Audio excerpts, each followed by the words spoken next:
The headlines this week are dominated by one question. Will China actually dare to suspend trade with the United States? With all due respect to the press, they are asking the wrong question. The question isn't whether they dare. The strategic question, the one that matters on the geopolitical chessboard, is why Beijing believes they can make such a threat right now. What has fundamentally changed? Sources from Reuters to Bloomberg confirm that a full trade blockade is being seriously considered within Beijing's highest circles. We saw this mentioned in the original analysis. But to a strategic analyst, this isn't an act of desperation. It's not simply retaliation against U.S. tariffs. It is a signal, a calculated signal. It signals that a larger plan, a meticulously crafted long game that has been in preparation for over a decade, is now entering its decisive phase. Today, we are not reporting the news. We are declassifying the strategy behind the headlines. We will decode the dual circulation policy and the domestic resilience program that China has been quietly building to make itself sanction-proof. We will analyze the China new economic architecture they are designing in concert with the BRICS plus nations, an architecture built to function outside the US dollar system. We will examine the controversial, emerging BRICS payment system and its true potential. Because the threat of suspending trade, it isn't the opening shot of a war. It is a calculated announcement. An announcement that China's 10-year plan to build a parallel economic system, one focused on reducing dependency on the dollar, de-dollarization, is finally confident enough to step out of the shadows. Decoding Beijing's 10-year plan. Module 1, Phase 1, Building the Dual Circulation. Fortress. The first rule of grand strategy. Before you project power abroad, you must secure your home base. Over the past decade and accelerating dramatically after witnessing the West's sanctions against Russia, Beijing has focused intensely on constructing an economic fortress. The core policy driving this is known as dual circulation. Let's be clear what this means. It does not mean China is closing itself off entirely from the world. According to analysis from leading institutes like MERIX, the Mercator Institute for China Studies, dual circulation signifies a fundamental shift, prioritizing China's vast domestic market as the primary engine of growth, while maintaining international connections selectively and on their terms.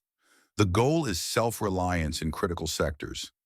Ambitious targets outlined in plans like Made in China 2025 and reported by outlets like the South China Morning Post aim for high levels of self-sufficiency in core technologies and components, perhaps 70%, even pushing towards 85% in certain strategic areas.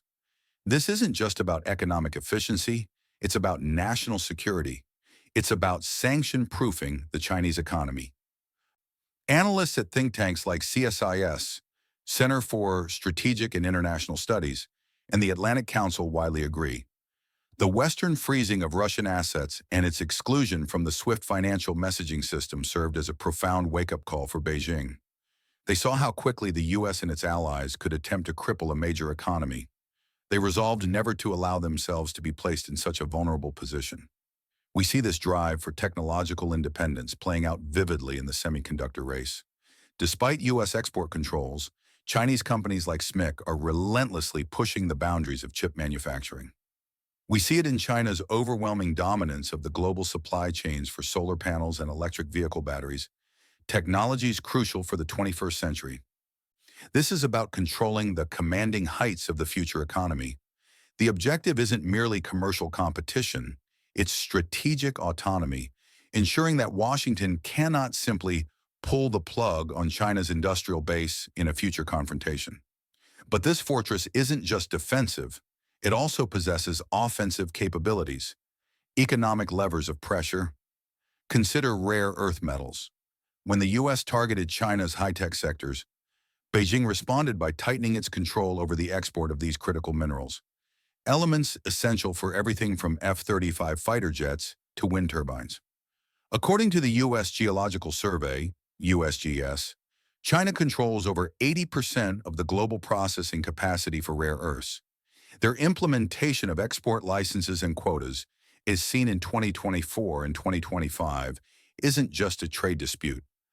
It's a calculated reminder to the West of its own dependencies. And let's not forget pharmaceuticals. While the often cited statistic that 80–90% of U.S. drugs come directly from China is misleading, the underlying vulnerability is real. As the U.S. Pharmacopeia reported just this month, October 2025, a staggering 41% of the key starting materials, the foundational chemicals, needed to produce medicines for the U.S. market are sole-sourced from China. No alternative supplier exists for nearly half of these critical ingredients. This control over essential inputs, from rare earths to pharmaceutical precursors, represents another strategic lever for Beijing. These are calculated reminders. China's fortress has high walls, but it also has potent weapons capable of striking at the West's critical vulnerabilities. Phase 1. The construction of this resilient domestic base is largely complete in Beijing's eyes. They believe their internal economy is now robust enough, and their control over key global inputs strong enough to withstand the initial shockwaves of a potential economic decoupling from the West. Module 2, Phase 2, the De-Dollarization Alliance and New Corridors. But a fortress, no matter how strong, needs supply lines and allies to sustain itself in a prolonged siege. If you intend to challenge the dominant global power, you cannot do it alone. This brings us to Phase 2 of China's long game, forging the De-Dollarization Alliance, primarily through the expanded BRICS Plus framework and constructing new logistical pathways. The Belt and Road Initiative, BRI, once defined by massive infrastructure loans, is undergoing a significant transformation. According to analyses by the Council on Foreign Relations, CFR, and the World Bank, the focus is shifting. It's moving away from mega projects towards small and beautiful initiatives, concentrating on digital infrastructure, green energy, and crucially, strategic logistical corridors that bypass traditional U.S.-controlled choke points. Consider the International North-South Transport Corridor, or INSTC. This network of ship, rail, and road routes, actively promoted by Russia, Iran, and India, aims to connect St. Petersburg to Mumbai via Iran. As reported by outlets like Nikkei Asia and The Diplomat, investment in the INSTC has accelerated, particularly from Russia and Iran seeking sanction-proof trade routes. It offers a potential alternative to the Suez Canal, largely outside the sphere of direct Western influence or interdiction. The strategic goal is clear: create resilient, alternative trade arteries for the non-Western world, ensuring goods can flow even amidst geopolitical tensions or potential maritime blockades. But goods cannot move if money cannot move freely. For decades, the United States has anchored its global power in the dominance of the U.S. dollar and its control over the SWIFT financial messaging network. Challenging this financial architecture is the core objective of Phase 2. The trend of de-dollarization is undeniable and accelerating. IMF data consistently shows the dollar's share of global foreign exchange reserves slowly but steadily declining. More significantly, we see a rise in bilateral trade settled in local currencies. Russia and China now conduct the majority of their trade in yuan and rubles. India pays for Russian oil largely in rupees. Saudi Arabia, a cornerstone of the petrodollar system for 50 years, is now openly considering pricing oil sales to China in yuan. This erosion of the dollar's transactional dominance is a key objective for Beijing and its partners. Now, what about the much-discussed BRICS payment system, sometimes referred to as BRICS Pay? Here we must inject a note of analytical caution based on current intelligence, as of late 2025. Despite enthusiastic reports from sources like TASS and RT, BRICS Pay is not yet a fully operational replacement for the SWIFT system. According to analyses from institutions like the Atlantic Council, it remains largely in the developmental and pilot testing stages. Cross-border CBDC, central bank digital currency, trials are indeed occurring, particularly between Russia and China's central banks. Other BRICS Plus members, like the UAE and Saudi Arabia, are exploring similar alternative payment rails. However, the immediate goal of these initiatives is not to instantly overthrow SWIFT. Rather, it is to build the infrastructure to facilitate and drastically increase the use of local currencies in trade among BRICS Plus members.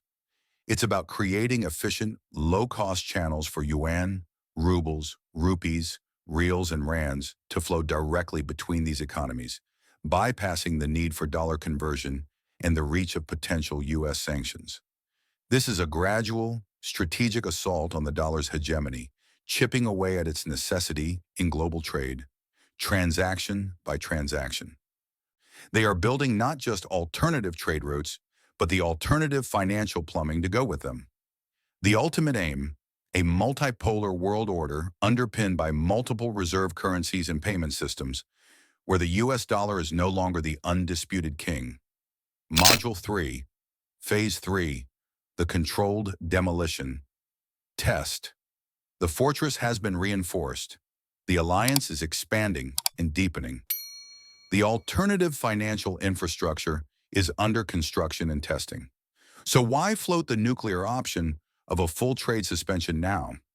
From a strategic perspective, this move, whether ultimately executed or not, serves as Phase 3, a high-stakes test in a powerful global signal. This isn't necessarily the first shot of a war. It might be the final stress test before declaring the new system operational. Beijing understands acutely America's dependence on its supply chains, not just for cheap consumer goods, but for critical components across technology, industry, and defense. Floating the threat of a cutoff allows them to conduct a real-world economic wargame. They can gauge the reaction in Washington. Does the U.S. blink? How much pressure do major corporations like Apple and Tesla exert on the White House? How do global financial markets react to the mere possibility? What vulnerabilities does this reveal in America's own resilience? It's a form of economic reconnaissance, probing the adversary's weaknesses and resolve, measuring the potential fallout of genuine decoupling before fully committing. It allows them to calibrate their strategy based on the observed reaction. But the signal is not just directed at Washington. It's a global broadcast. As the original analysis noted, global markets are holding their breath. Investors are watching Beijing's every word. This uncertainty itself is a demonstration of China's newfound economic leverage. The message being sent, particularly to the nations of the global south and those undecided in the emerging multipolar landscape, is potent. The era of unchallenged American economic dominance, the era where Washington could sanction and isolate any nation at will, is drawing to a close. We, along with the BRICS Plus Alliance, have been building an alternative, the China New Economic Architecture. The foundations are laid. The choice of which system to align with is becoming increasingly real. This is about shaping the narrative of the geopolitical shift 2025. It's an assertion of power and a declaration of intent on the world stage. Phase 3, therefore, serves a dual purpose. It tests the vulnerabilities and reactions of the current hegemon, and it simultaneously advertises the readiness and viability of the alternative system being constructed. The threat itself, regardless of its final execution, advances China's strategic objectives. The new era is already here. So when you read the headlines about a potential China-US trade suspension, look beyond the immediate economic forecasts. Understand the strategic move on the chessboard. Recognize it not as an act of desperation or simple retaliation, but as a calculated, strategic announcement. It's the culmination of Phase 1, the fortress, and Phase 2, the alliance and alternative systems. The threat itself serves as Phase 3, the test and the signal. The core thesis, the spike, is this. China's potential trade suspension is not the war itself. It is the declaration that their decade-long plan to construct a parallel China New Economic Architecture, one less reliant on the US dollar, built in concert with the expanding BRICS Plus coalition, has reached a point of critical mass, a point where they feel confident enough to openly challenge the foundations of the post-World War II economic order. The old order, as the original analysis concluded, is not coming back. China's long game is not about winning America's game. It's about fundamentally changing the rules and the playing field itself. For over half a century, The world has largely operated within a system designed and dominated by the United States. We are now witnessing, in real time, the deliberate construction and assertion of an alternative global system. The strategic question for all nations, including the United States, is how to navigate this emerging reality. Now I turn the analysis to you. Do you believe this China new economic architecture, spearheaded by the BRICS Plus Alliance, represents a genuine, viable threat to the US dollar's global dominance within the next decade? Or is this primarily a geopolitical bluff, an ambitious project likely to falter under its own complexities? Share your strategic assessment in the comments below.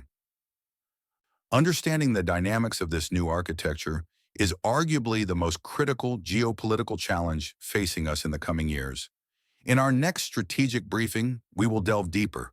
We will analyze the one potentially fatal flaw within this ambitious BRICS Plus plan, the Achilles heel that Washington could potentially exploit to disrupt this emerging alternative order from within. Ensure you are subscribed and have notifications enabled so you do not miss that critical intelligence breakdown. Stay informed, stay vigilant.